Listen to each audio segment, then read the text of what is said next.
제발결. 제 딸 좀 살려주세요. 서희? 에? 2025년 가을 서울 동대문 평화시장. 새벽 5시면 불이 켜지는 작은 의류 도매상. 윤서희는 오늘도 어김없이 문을 열었습니다. 45살, 30년을 이곳에서 살아온 여자였습니다. 사장님, 오늘도 일찍 오셨네요. 옆 가게 사장이 인사를 건넸습니다. 서희는 가볍게 고개를 끄덕이며 대답했습니다. 네, 오늘 물건 정리할 게 많아서요. 짧은 대화였지만 그녀의 목소리는 단단했습니다. 혼자 살아온 시간이 만든 단단함이었지요. 가게 안으로 들어서자 쌓여있는 옷가지들이 보였습니다. 서희는 익숙한 손놀림으로 옷을 정리하기 시작했습니다. 이 일을 시작한 건 20살 때였습니다. 대학을 다니면서도 아르바이트로 이곳을 드나들었지요. 그때는 꿈이 많았습니다. 사랑하는 사람도 있었고요. 하지만 지금은 다릅니다. 서희에게 남은 건 이 가게와 딸 하나뿐이었습니다. 오전 9시 가게 문을 활짝 열고 장사를 시작할 무렵 핸드폰이 울렸습니다. 네, 여보세요. 엄마, 나 유진이야. 딸의 목소리였습니다. 19살 올해 수능을 앞둔 고3 학생이었지요. 왜 무슨 일이야? 아니, 그냥 엄마 목소리 들으려고. 서희는 미소를 지었습니다. 딸은 늘 이랬습니다. 바쁜 엄마를 배려하면서도 가끔 이렇게 전화를 걸어 목소리를 듣고 싶어 했지요. 공부 열심히 하고 점심 꼭 챙겨 먹어. 응, 알았어. 엄마도 점심 거르지 마. 전화를 끊은 후 서희는 잠시 핸드폰을 내려다봤습니다. 유진이 혼자 키운 딸이었습니다. 아버지 없이 자란 아이였지요. 서희는 딸에게 아버지 이야기를 한 적이 없었습니다. 엄마 혼자서도 충분해. 그렇게 말하며 딸을 키워왔습니다. 유진이는 똑똑했고 착했고 엄마를 닮아 강했습니다. 의대에 가고 싶다는 딸의 꿈을 위해 서희는 새벽부터 밤까지 일했습니다. 그날 저녁 집으로 돌아온 서희는 피곤함을 느꼈습니다. 하지만 집에 들어서자마자 밥을 차리기 시작했습니다. 유진이가 학원에서 돌아올 시간이었으니까요. 엄마 다녀왔어. 현관문이 열리며 딸의 목소리가 들렸습니다. 왔어? 손 씻고 밥 먹자. 식탁에 마주 앉은 두 사람. 서희는 딸의 얼굴을 바라봤습니다. 요즘 유진이의 얼굴이 조금 창백해 보였습니다. 요즘 많이 피곤하지? 응, 조금. 수능이 3달 남았으니까. 유진이는 밝게 웃으며 대답했습니다. 하지만 서희는 뭔가 불안했습니다. 딸의 미소 뒤에 숨겨진 피로가 보였으니까요. 너무 무리하지 마. 건강이 제일 중요해. 알아, 엄마. 걱정 마. 밥을 먹고 나서 유진이는 자기 방으로 들어갔습니다. 서희는 설거지를 하며 창밖을 바라봤습니다. 가을 하늘이 높고 맑았습니다. 하지만 그녀의 마음속에는 작은 불안이 자리 잡고 있었습니다. 그날 밤 11시, 서희는 잠들지 못하고 침대에 누워 있었습니다. 천장을 바라보며 이런저런 생각에 잠겼습니다. 유진이의 대학 등록금은 어떻게 마련할까? 혹시 딸이 아프기라도 하면 어쩌지? 그런 생각들이 꼬리를 물고 이어졌습니다. 그때 유진이 방에서 작은 소리가 들렸습니다. 엄마. 서희는 벌떡 일어나 딸의 방으로 달려갔습니다. 유진이가 침대에 앉아 머리를 감싸 쥐고 있었습니다. 유진아, 왜 그래? 엄마, 머리가 너무 아파. 딸의 얼굴은 창백했고 식은 땀이 흘러내리고 있었습니다. 서희의 가슴이 철렁 내려앉았습니다. 잠깐만 기다려. 엄마가 약 가져올게. 서희는 급히 약을 가져왔지만 유진이는 약을 먹자마자 토해냈습니다. 유진아, 괜찮아?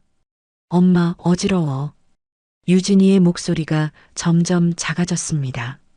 서희는 더 이상 망설이지 않았습니다. 핸드폰을 집어들고 119에 전화를 걸었습니다. 네, 구급차 부탁드려요. 제 딸이 갑자기 쓰러졌어요. 주소를 알려주고 서희는 딸을 꼭 안았습니다. 괜찮아, 유진아. 곧 병원 갈 거야. 하지만 유진이는 대답하지 못했습니다. 눈을 감은 채 축 늘어진 몸으로 엄마의 품에 기댔을 뿐이었습니다. 구급차가 도착하기까지의 5분이 마치 50분처럼 느껴졌습니다. 서희는 딸의 손을 꽉 잡고 있었습니다. 제발, 제발 괜찮아야 해. 속으로 되뇌며 기도했습니다. 구급대원들이 집 안으로 들어왔습니다. 환자분이 어디 계세요? 여기요, 제 딸이에요. 유진이를 들것에 옮기는 동안 서희는 눈물을 참았습니다. 울면 안 된다고 스스로를 다독였습니다. 지금은 강해져야 할 때라고요. 구급차 안에서 서희는 딸의 얼굴을 내려다봤습니다. 창백한 얼굴, 축 늘어진 손, 가슴이 미어졌습니다. 병원까지 15분 정도 걸립니다. 구급대원이 말했습니다. 서희는 고개를 끄덕이며 딸의 손을 더 꽉 쥐었습니다. 괜찮을 거야, 유진아. 엄마가 여기 있어. 작은 목소리로 속삭였습니다. 구급차는 밤길을 달려 대학병원 응급실에 도착했습니다. 불빛이 환한 응급실 입구. 서희는 딸을 따라 안으로 뛰어들어갔습니다. 의료진들이 유진이를 급히 병실로 옮겼습니다. 보호자분은 잠시 밖에서 기다려주세요. 간호사가 서희를 막았습니다. 서희는 멈춰서서 닫히는 응급실 문을 바라봤습니다. 그 문 너머에 딸이 있었습니다. 서희는 의자에 주저앉았습니다. 떨리는 손으로 핸드폰을 꺼내 친구 수진에게 전화를 걸었습니다. 수진아, 나야.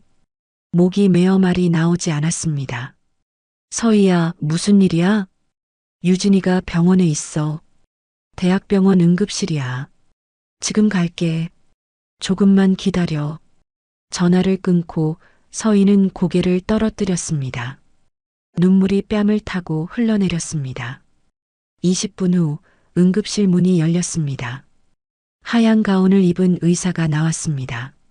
서희는 벌떡 일어나 의사를 바라봤습니다. 그 순간 서희의 숨이 멎었습니다. 강태수? 20년 만에 다시 마주친 얼굴이었습니다. 의대본과 2학년이던 그 남자. 7년을 함께했던 첫사랑이었습니다. 미국 유학을 간다며 일방적으로 이별을 통보했던 그 사람이었지요. 서희의 입술이 굳어졌습니다. 태수 역시 서희를 알아봤습니다. 그의 얼굴이 창백해지며 입을 벌렸다 닫았다를 반복했습니다. 서희 씨, 20년 만에 듣는 그 목소리였습니다. 서희의 가슴 한편이 저렸습니다.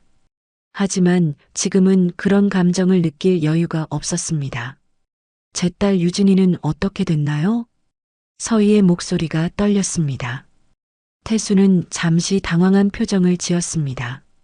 서희에게 딸이 있다는 것, 그것도 19살 딸이라는 사실이 충격이었을 것입니다. 하지만 그는 곧 의사로서의 표정으로 돌아왔습니다. 일단 의식은 돌아왔습니다. 하지만 정밀 검사가 필요해요. 무슨 검사요? CT 촬영과 뇌파 검사를 해야 합니다. 증상이 심각할 수 있어요. 서희의 다리에 힘이 풀렸습니다. 태수가 그녀를 부축하려 했지만 서희는 물러섰습니다. 괜찮아요. 그냥 검사 빨리 해주세요. 알겠습니다. 곧 검사실로 모실게요. 태수는 다시 응급실 안으로 들어갔습니다. 서희는 그 자리에 서서 멍하니 문을 바라봤습니다. 20년 만의 재회. 하필 이런 방식으로 이런 장소에서 만나게 될 줄이야. 서희는 주먹을 꽉 쥐었습니다. 지금은 딸만 생각해야 한다고 스스로를 다독였습니다. 과거는 중요하지 않다고요. 하지만 가슴속 깊은 곳에서 무언가가 요동쳤습니다. 20년 전 그날의 기억이 되살아났습니다. 서희야, 미안해. 나 미국으로 유학 가야 해. 갑자기 왜? 우리 약속했잖아. 미안해. 정말 미안해. 그날 태수는 그렇게 떠났습니다. 연락도 없이, 설명도 없이 7년을 함께한 시간을 마치 없었던 일처럼 지워버리고요. 서희는 그때 알았습니다. 태수의 뱃속에 이미 생명이 자라고 있었다는 걸요. 유진이었습니다. 하지만 서희는 태수에게 말하지 않았습니다. 이미 떠난 사람을 붙잡고 싶지 않았으니까요. 혼자 아이를 낳고 혼자 키웠습니다. 그렇게 20년이 흘렀습니다. 서희는 고개를 들어 천장을 바라봤습니다. 형광등 불빛이 눈부셨습니다. 제발 유진이만은 무사하게 해주세요.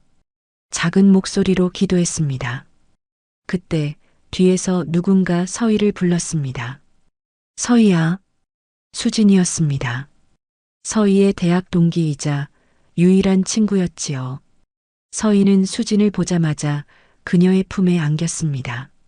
수진아, 괜찮아, 괜찮을 거야. 유진이 튼튼한 거 알잖아. 수진이 서희의 등을 토닥였습니다. 그런데 서희야, 담당 의사가 누구래? 서희는 잠시 망설이다가 대답했습니다. 강태수? 수진의 눈이 커졌습니다. 뭐, 그 나쁜 놈이? 응. 20년 만에 이렇게 만나게 됐어. 수진은 분노가 섞인 목소리로 중얼거렸습니다. 세상 참 좁네. 그런 놈이 의사가 됐다니. 지금은 그게 중요한 게 아니야. 유진이만 괜찮으면 돼. 서희의 목소리는 단호했습니다. 두 사람은 응급실 밖 의자에 나란히 앉았습니다. 1시간이 지났습니다. 응급실 불빛은 여전히 켜져 있었습니다. 서희는 손을 꽉 쥐고 기다렸습니다. 시간이 너무 느리게 흘렀습니다. 마침내 응급실 문이 열렸습니다. 태수가 차트를 들고 나왔습니다. 서희는 벌떡 일어나 그에게 다가갔습니다. 유진이는요? 검사 결과가 나왔습니다. 잠시 상담실로 오시겠어요? 태수의 표정이 심각했습니다. 서희의 가슴이 철렁 내려앉았습니다. 상담실로 들어가자 태수는 CT 사진을 꺼내 보여줬습니다. 여기 보이시죠? 서희는 화면을 바라봤지만 무엇이 문제인지 알 수 없었습니다. 이게 뭔가요? 뇌종양입니다. 서희의 머릿속이 하얘졌습니다. 뇌종양이라니 그게 무슨... 크기가 작지 않습니다. 그리고 위치도 좋지 않아요. 태수의 목소리가 조심스러웠습니다. 수술이 필요합니다. 빨리 해야 해요. 서희는 의자에 주저앉았습니다. 손이 떨렸고 눈앞이 캄캄했습니다. 위험한 건가요? 솔직히 말씀드리면 쉽지 않은 수술입니다. 태수는 잠시 망설이다가 말을 이었습니다.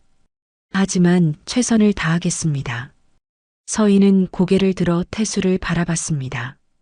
20년 전 그녀를 버리고 떠난 그 남자. 지금은 딸의 생명을 책임질 의사로 서 있었습니다. 제발 우리 딸만은 살려주세요.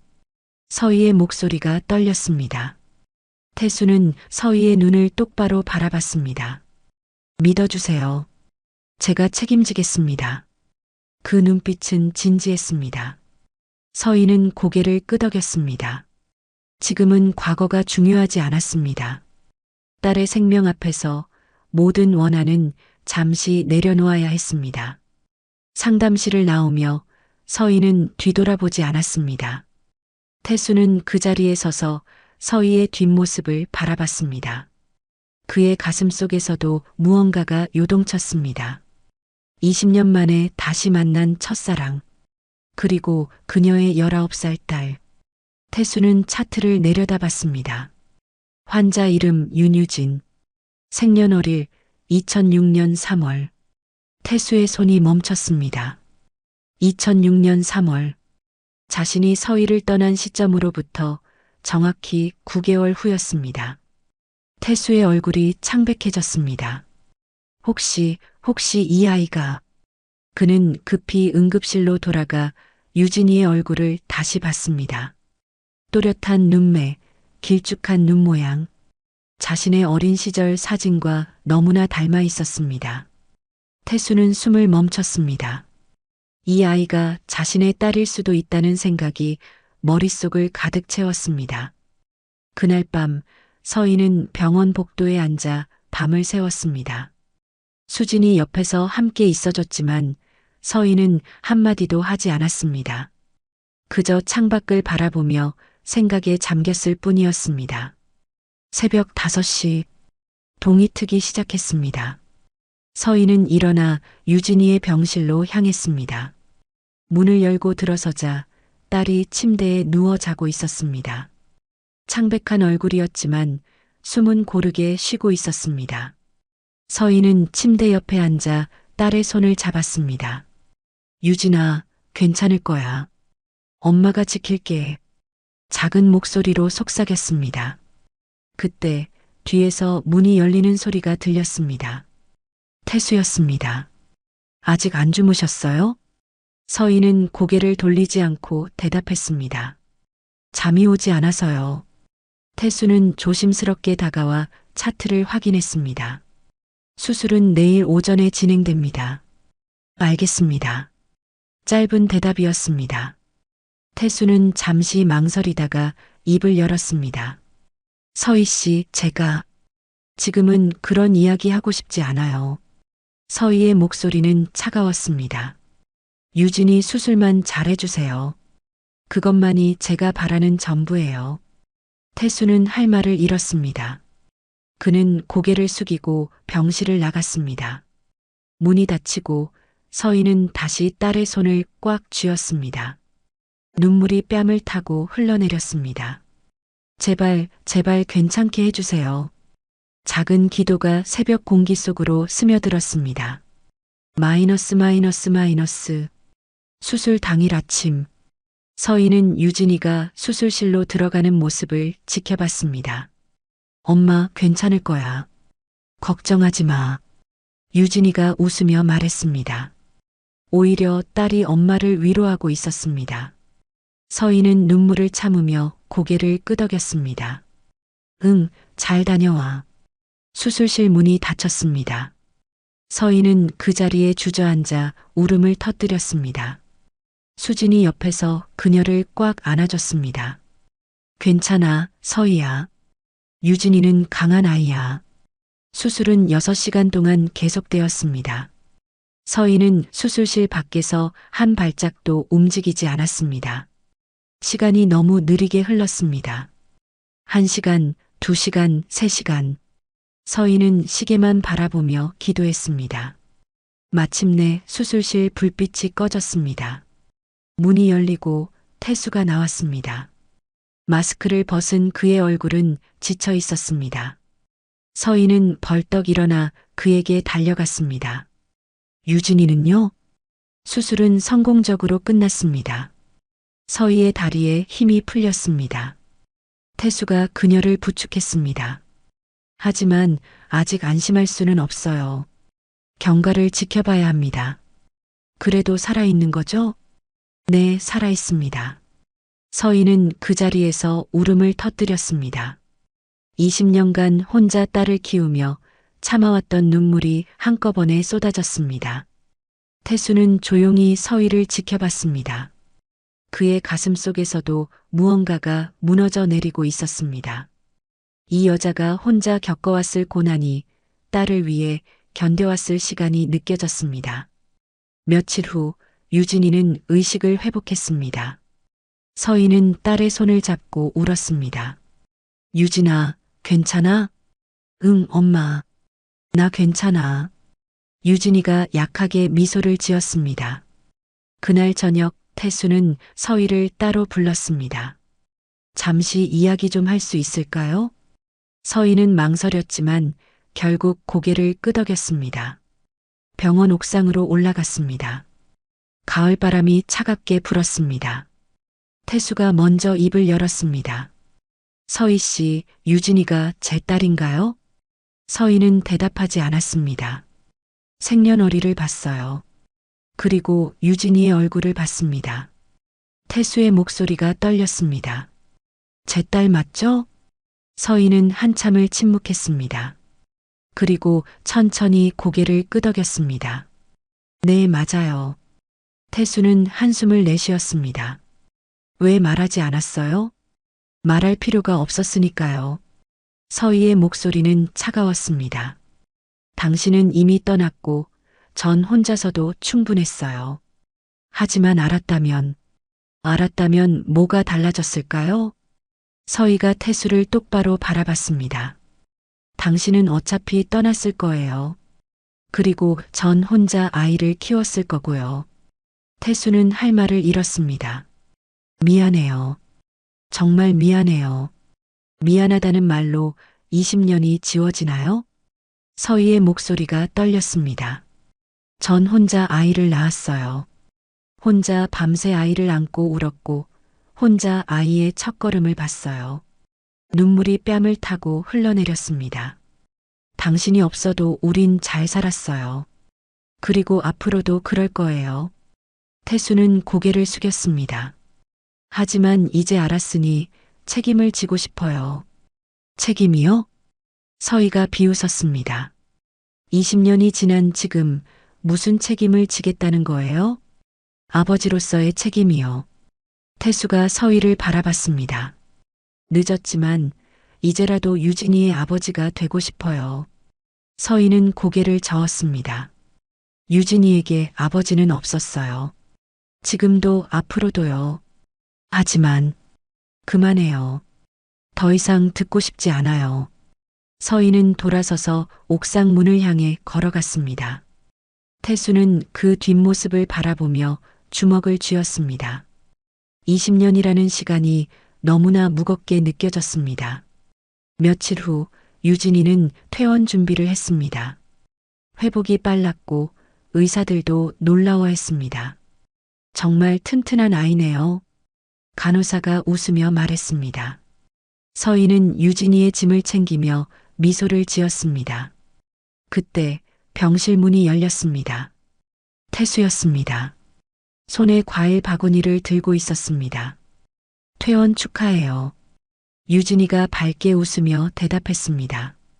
감사합니다, 선생님. 선생님 덕분에 살았어요.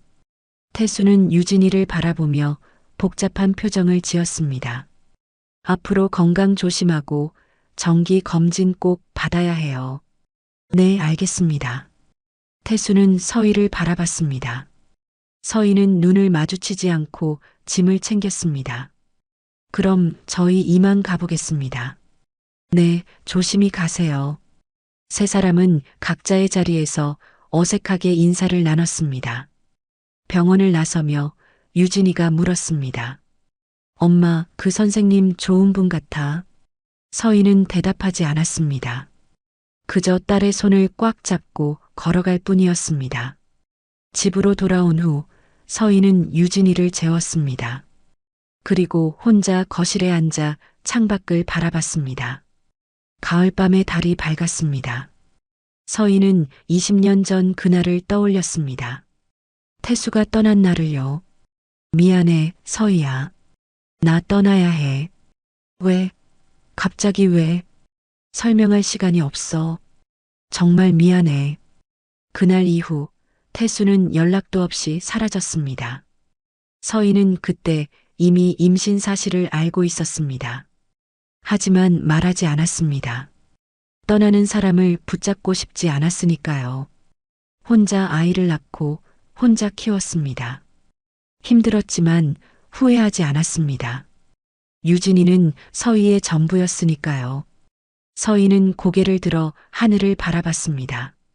별이 총총히 박혀 있었습니다. 20년이 지났어.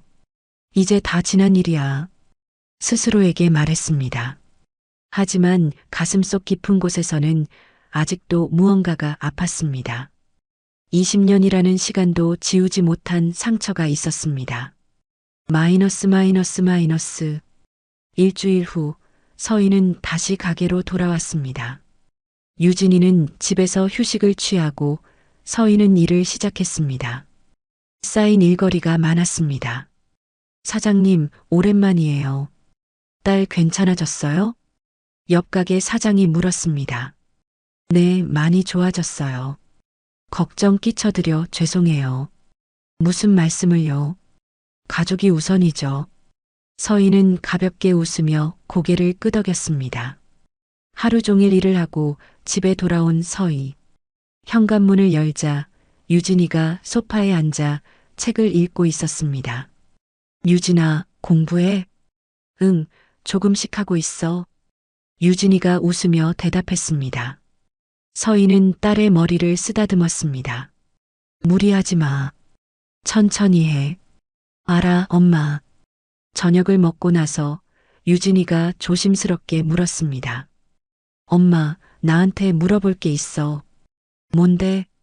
그 선생님, 강태수 선생님 말이야. 서희의 손이 멈췄습니다. 엄마랑 아는 사이야? 서희는 잠시 망설이다가 대답했습니다. 옛날에 잠깐 알던 사이였어. 그럼 왜 그렇게 어색했어? 유진이의 눈이 진지했습니다. 서희는 한숨을 쉬었습니다. 엄마 젊었을 때 일이야. 지금은 중요하지 않아. 그래도 궁금해. 유진이가 엄마의 손을 잡았습니다. 서희는 딸의 눈을 바라봤습니다. 언젠가는 말해야 할 진실이었습니다. 하지만 아직은 아니었습니다. 유진아, 나중에 이야기해 줄게. 지금은 아니야. 유진이는 고개를 끄덕였습니다. 알았어, 엄마. 엄마가 준비됐을 때 말해줘. 서희는 딸을 꽉 안았습니다. 고마워, 유진아. 그날 밤 서희는 잠들지 못하고 뒤척였습니다. 태수의 얼굴이 자꾸 떠올랐습니다. 20년 만에 다시 만난 그 사람. 그리고 그가 유진이의 아버지라는 사실. 복잡한 감정이 서희를 짓눌렀습니다.